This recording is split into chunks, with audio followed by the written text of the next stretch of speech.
Bonjour à tous, ravie de vous retrouver pour ce nouveau partage mensuel.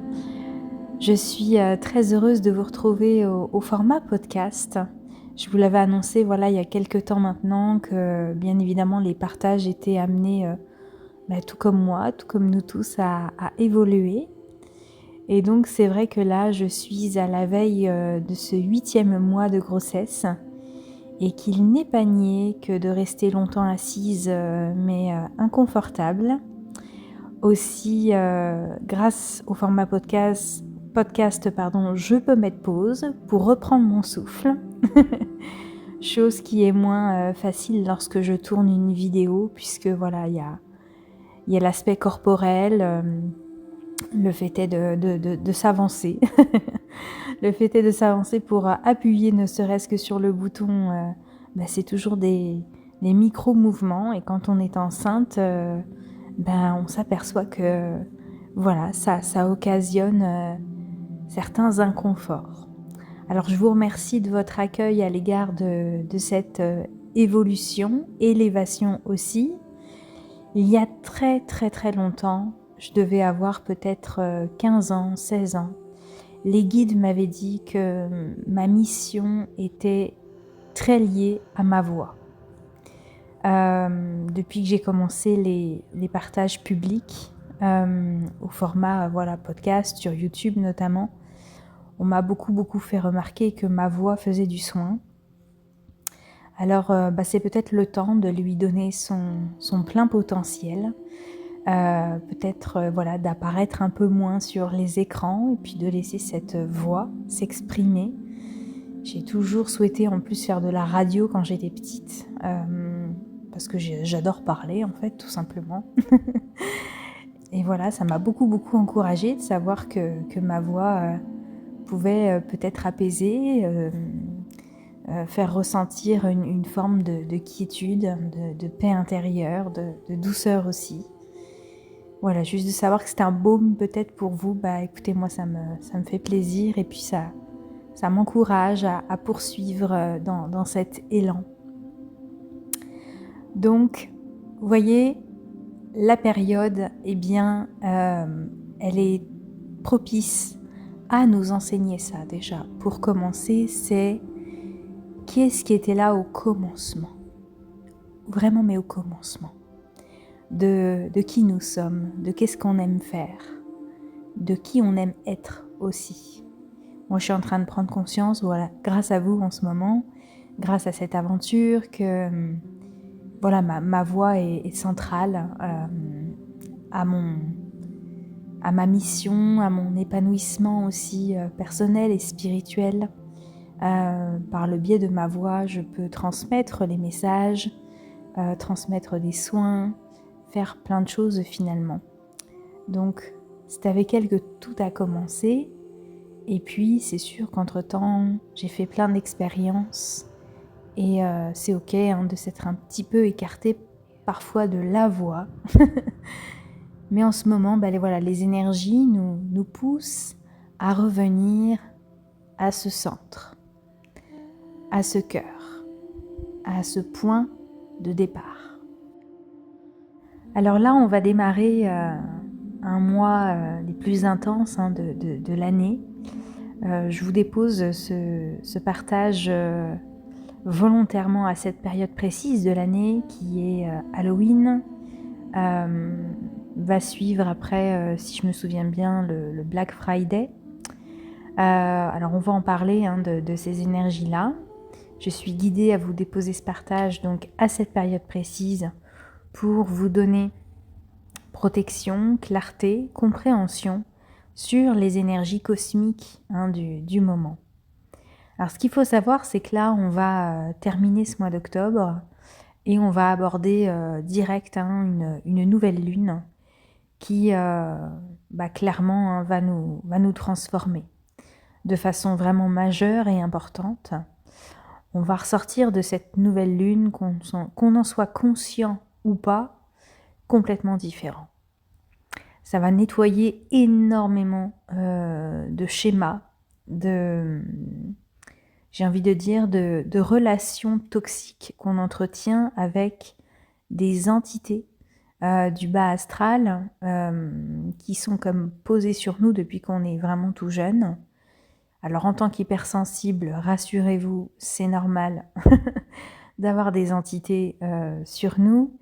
Donc je refais un point sur qu'est-ce qu'est une entité. Une entité, ce n'est pas quelque chose de négatif en soi. Je n'ai pas envie de rentrer dans ces énergies de peur et de panique. Une entité, c'est simplement une énergie. Et on va prendre par exemple la culpabilité. C'est une entité, la culpabilité, vous voyez. On va prendre le rejet, la blessure de rejet, c'est une entité. Voilà. Donc si vous n'avez pas vu, et je vous invite vraiment à le voir, Nos Solars, le film, Notre demeure, le deuxième. On les voit bien, ces entités. Alors bien évidemment, il y a des forces dans l'astral qui convergent, qui s'approchent de nous pour drainer notre lumière, ça, ce n'est pas nié. Mais avant tout, nos entités, c'est nous qui les abritons. C'est nous qui en sommes quelque part les propriétaires. On accepte qu'elles logent à l'intérieur de nous.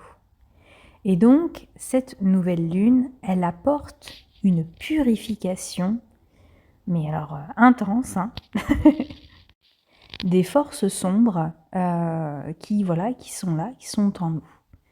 Donc ça, c'est tout l'aspect scorpion, bien évidemment. On est dans la partie de l'année la plus obscure du calendrier. Et le scorpion est un archétype qui nous permet d'aller dans les ombres, d'aller dans les profondeurs et surtout d'aller déblayer ce qui n'est pas l'essence de la lumière, l'essence de l'amour. Donc le scorpion, en général, il fait remonter les choses à la surface pour qu'on puisse tout simplement vivre plus d'harmonisation. On compare souvent à un animal très très sombre, mais moi j'aime regarder le scorpion avec d'autres yeux. Quand je pense au scorpion, je le vois surtout dans le désert et il est éclairé par la lumière de Dieu. Il est éclairé par le soleil et c'est ce qui lui permet de voir clair. Il voit très très clair, le scorpion. Ce sont en général des personnes qui voient les défauts, les défis. Ce sont en général des gens qui sont très, cloisonnés au rôle un petit peu de méchant, de mouton noir dans les familles d'ailleurs, parce qu'ils voient très clairement les égos des uns des autres, ils voient les manipulations, ils voient vraiment toute la manipulation du mental à l'égard de la sphère humaine. Alors, on a tous à l'intérieur de nous, je vous le répète, les 12 signes du zodiaque et on a notre propre scorpion en ce moment qui est en train d'agir. Et donc cette nouvelle lune, eh bien, elle appuie là-dessus. Parce que qu'est-ce qu'est une nouvelle lune? Je vous le rappelle, une nouvelle lune, c'est une lune qu'on ne voit pas. Donc encore de l'ombre.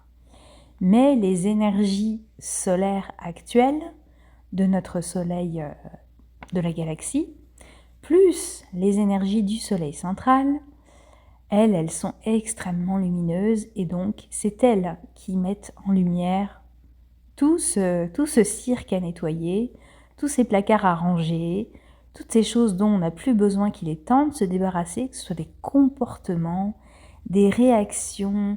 C'est marrant, on me parle de réactions chimiques.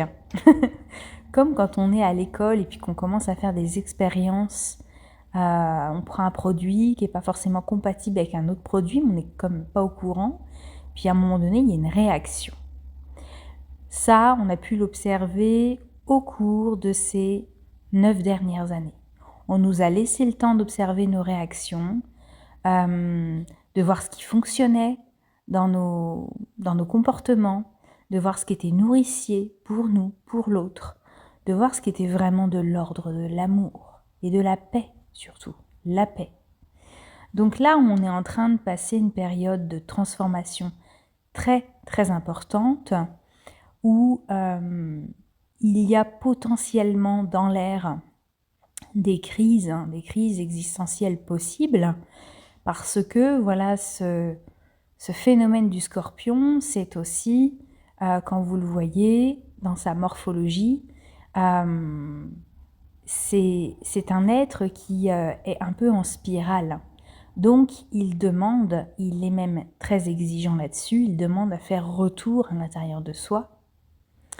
Et là, on va voir ce qui a été accumulé des énergies planétaires de toute cette année.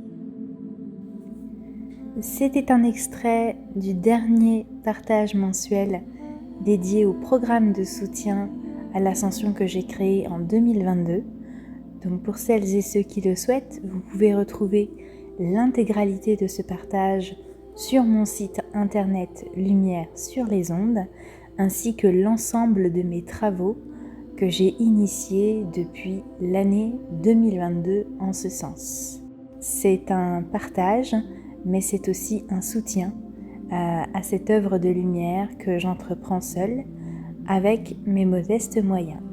En vous remerciant pour votre écoute, je vous dis à bientôt sur Lumière sur les ondes. Merci.